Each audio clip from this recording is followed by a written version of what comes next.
In a cold Moscow workshop in 1961, a strange and bold idea took shape. The ZIL-112 Sports quietly entered the scene with a design that would set it apart from the standard vehicles that filled Soviet roads. Its creation raised many questions among engineers and racers alike. This was not a typical car for everyday use, and it did not follow the norm of heavy, box-like vehicles that were common in the Soviet Union. Instead, this was a lightweight, two-seater sports car built for the thrill of racing and the test of speed. Its sleek body, built in fiberglass, hinted at a new approach in automotive engineering in a country known for its focus on utility rather than style. The factory in Moscow, known as Zavod imeni Likacheva, produced this car in secret.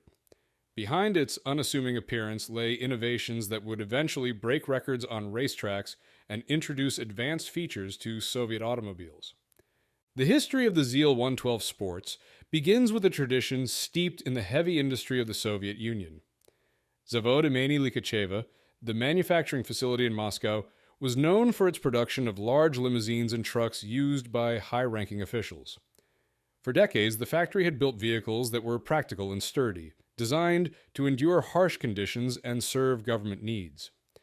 Yet, in the early 1960s, a group of engineers and designers decided to take a different path. They wanted to create a car that was not only practical, but could also compete on the racetrack. This decision was both daring and unusual.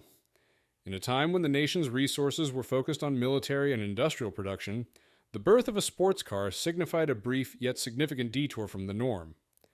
At the heart of this innovation was the designer Vasily Rodionov. His vision was clear: build a car that could bring Soviet technology into a competitive arena traditionally dominated by Western manufacturers. Rodionov took inspiration from modern sports car designs of the period. While the sleek curves of Western roadsters might have influenced his work, every detail of the ZIL-112 Sports was built with local parts and expertise. The engineers used components from other successful vehicles to save time and money. For example, the steering and front suspension were taken from the GAZ-21 Volga, a well-known model in the Soviet Union.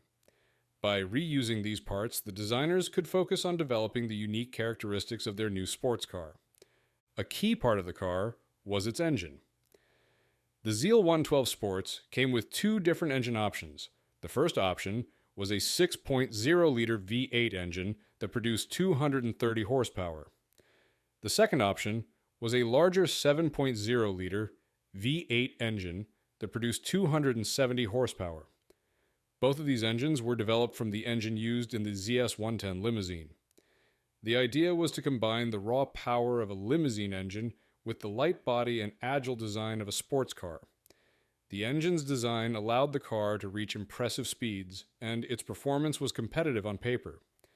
The engineers managed to blend power and weight reduction in a way that few Soviet vehicles had attempted before. The construction of the ZIL-112 Sports was an exercise in resourcefulness. The body was made of fiberglass, a material chosen for its lightweight and ease of molding into aerodynamic shapes. At a time when most cars were built with steel, this choice reduced the overall weight of the car significantly. The car weighed approximately 2,930 pounds, a remarkable achievement given the heavy vehicles produced by the factory. This lower weight contributed to faster acceleration and better handling on the racetrack. The use of a lightweight material also allowed for easier modifications, which would prove useful during the car's racing career.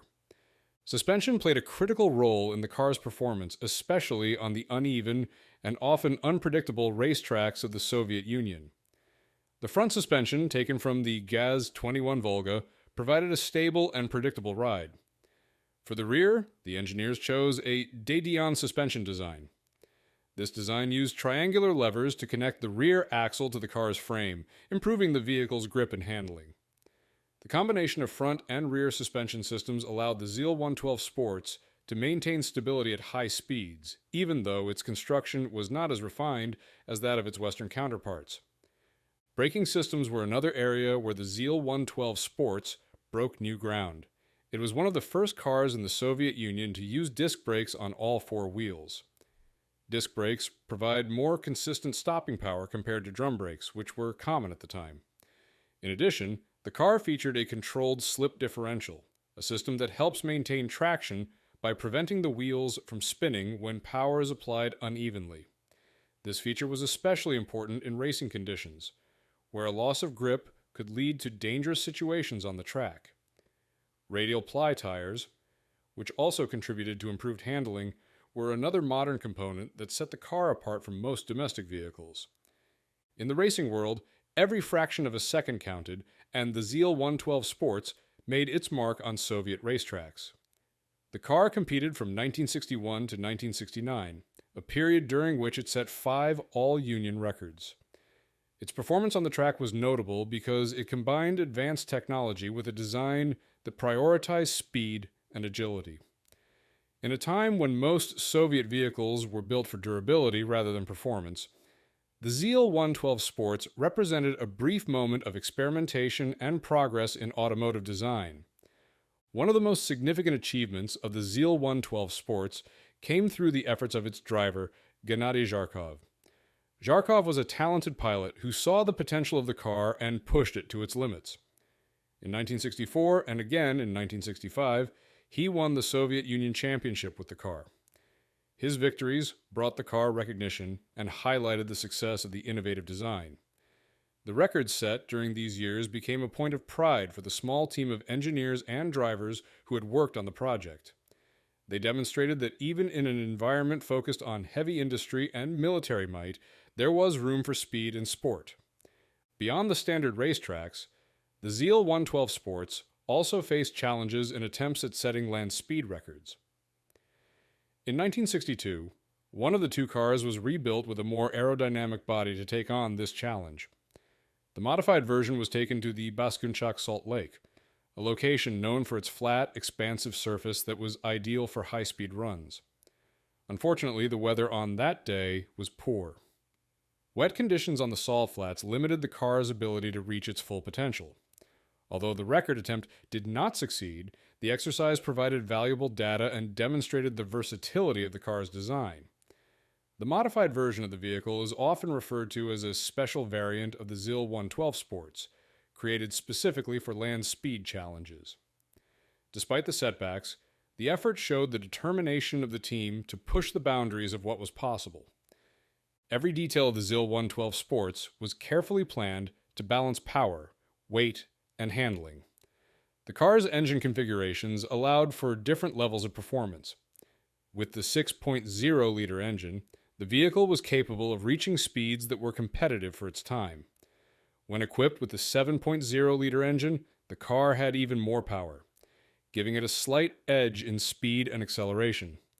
It could go from 0 to approximately 62 miles per hour in 9 seconds, a respectable figure for a car built in the early 1960s. On paper, the car's top speed was close to 160 miles per hour. However, real-world conditions, such as weather and track surfaces, sometimes limited its maximum performance. Still, the numbers on paper and the records set on the racetrack confirmed that the ZIL-112 Sports was a serious contender in the realm of competitive racing. The innovations found in the ZIL-112 Sports had a lasting impact on automotive design in the Soviet Union.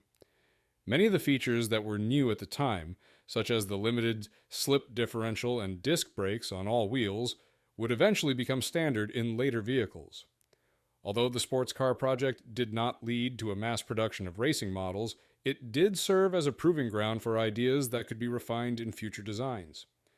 The success on the racetrack, particularly the victories of Gennady Zharkov, showed that Soviet engineers were capable of designing vehicles that could compete with Western technology.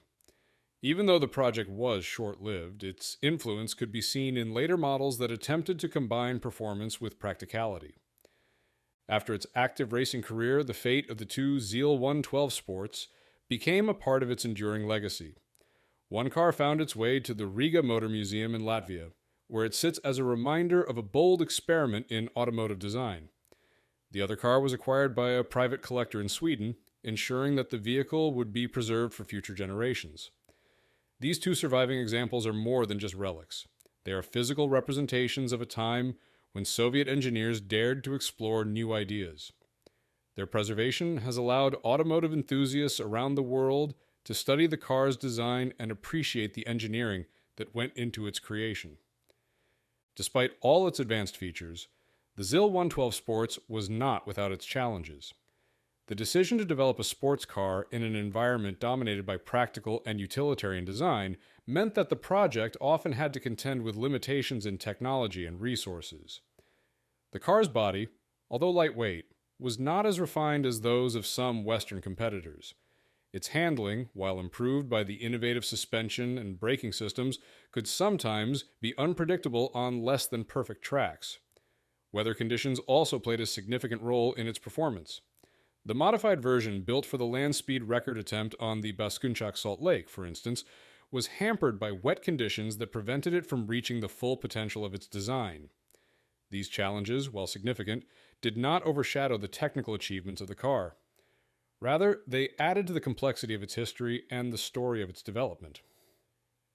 Today, the legacy of the ZIL-112 Sports lives on through the surviving vehicles and the stories told by those who witnessed its racing career. The car that rests in the Riga Motor Museum in Latvia serves as a physical reminder of a time when Soviet engineers dared to try something different. The vehicle in the private collection in Sweden, maintained by an avid collector, represents the ongoing interest in and appreciation for rare and innovative automobiles. For automotive enthusiasts, these cars are more than just metal and fiberglass. They are pieces of history that tell the story of ambition, innovation, and the pursuit of speed in an unlikely setting.